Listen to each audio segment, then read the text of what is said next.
सर्वांना नमस्कार। आजच्या व्हिडिओमध्ये आपण सॉफ्ट कॉपर नळ्यांवर एनरोल कट आणि वाकणे कसे करावे हे जाणून घेऊया। उद्दिष्ट या व्हिडिओच्या शेवटी तुम्ही हे करू शकता। 1. रोल मधून कॉपर नळी एनरोल करा। 2. मार्क मोजून दिलेल्या आकारात कॉपर नळी कापून घ्या। 3. कॉपर नळी वाकवा। हा कार्य करण्यासाठी लागणारी उपकरणे गोळा करूया। Mallet 1, tube cutter 0.25 millimetre 1, reaming tool 1, spring bender 6 millimetre 1, lever type bender 6 millimetre 1, steel rule 1, triangular file 150 millimetre 1, copper tube 6 millimetre 1 coil, कापासाचा कचरा गरजेनुसार, थोड्या प्रमाणात तेल गरजेनुसार। प्रक्रिया टास्क 1, कॉपर ट्यूब अनरोल करा। स्टेप 1, ट्यूब सपाट स्वच्छ पृष्ठभागावर ठेवा। एक सपाट आणि स्वच्छ पृष्ठभाग निवडा जिथे आपण कॉपर ट्यूब अनरोल करू शकता। वर्क बेंच टेबल किंवा अगदी फरशी देखील योग्य असू शकते। स्टेप 2, ट्यूब आवश्यक लांबीपर्यंत अनरोल करा। कॉपर ट्यूब त्याच्या पॅकेज किंवा कुंडली बंद अवस्थेतून हळूवारपणे काढून टाका। एका टोकाला प्रारंभ करा आणि काळजीपूर्वक ट्यूबला आराम करू द्या। ट्यूब मधील कोणत्याही नैसर्गिक वळणावर किंवा वळणांवर लक्ष द्या। कॉइलच्या बाजूने पाईप कधीही ओढू नका। स्टेप 3, ट्यूब मध्ये काही वळण असल्यास मॉलेट किंवा प्लास्टिकच्या हातोड्याने हलक्या फटक्यांनी ट्यूब सरळ करा। टास्क 2, मार्क मोजा आणि दिलेल्या आकारानुसार कॉपर नळी कापून द्या।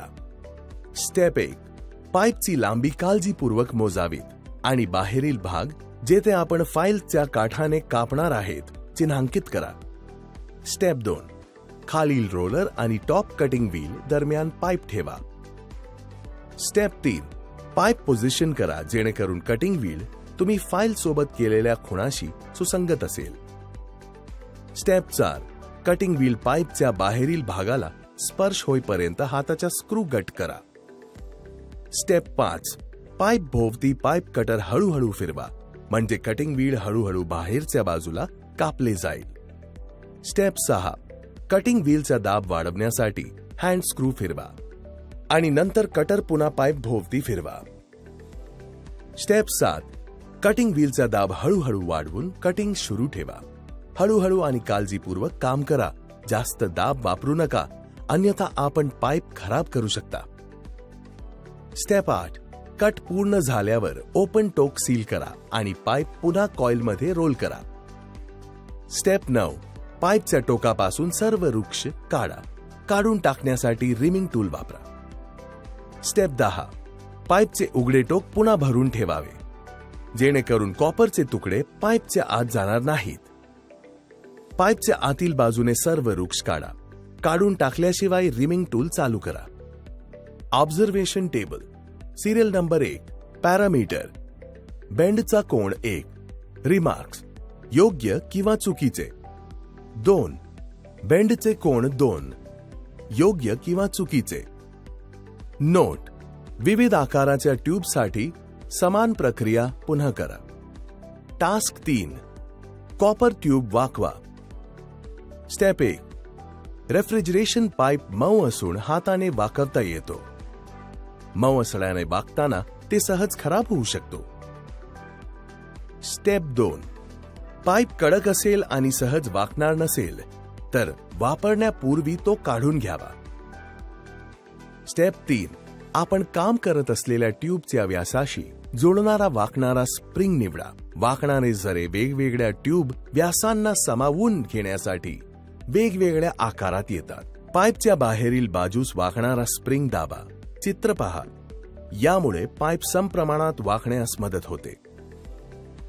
स्टेप 4, वाकण्यापूर्वी वाकणारा स्प्रिंग ट्यूबमध्ये टाकावा। स्प्रिंग संपूर्ण वळण क्षेत्र व्यापण्यासाठी पुरेसा लांब असावा। इच्छित वळणारा आतील त्रिज्याच्या बाजूने स्प्रिंग स्थित आहे याची खात्री करा। आपल्या अंगठाचा वापर करून एका वेळी पाईप थोडा वाकवा.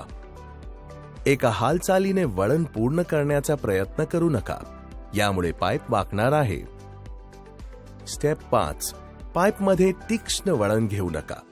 जर पाईप व्यास 1/4 इंच 6 मिलीमीटर असेल तर पाईपचे नुकसान होण्याचा धोका न बाळगता आपण करू शकणारे सर्वात धारदार वळण 1 इंच 2.5 मिलीमीटर त्रिज्या आहे. रेखाचित्र पहा, त्याच्या व्यासाच्या 4 पट कमी नाही. स्टेप 6. वाकताना फुटणारा सुरकुत्या पडणाऱ्या किंवा सपाट होणारा पाईप वापरू नये. स्टेप 7. पाईप वाकवा जेणेकरून तो कनेक्शनवर सहज बसतो. स्टेप 8. वळण पूर्ण केल्यानंतर पाईपतून वाकणारा स्प्रिंग काळजीपूर्वक काढून टाकावा. हे सामान्यतः ट्यूबच्या एका टोकावरून बाहेर खेचून केले जाते. स्टेप 9. वाकलेल्या ट्यूबच्या तपासणी करून वळण गुळगुळीत, दोषमुक्त आणि त्याची गोळकर्ता टिकवून ठेवली आहे की नाही याची खात्री करा. गरज पडल्यास आणखी समायोजन करता येईल. रिकॅप. या व्हिडिओमध्ये आपण कसे करावे याबद्दल चर्चा केली आहे. 1. रोलमधून कॉपर नळी एनरोल करा. 2. कॉपर नळी दिलेल्या आकारात मोजणे, चिन्हांकित करणे आणि कापून घेणे. 3. कॉपर नळी वाकवा.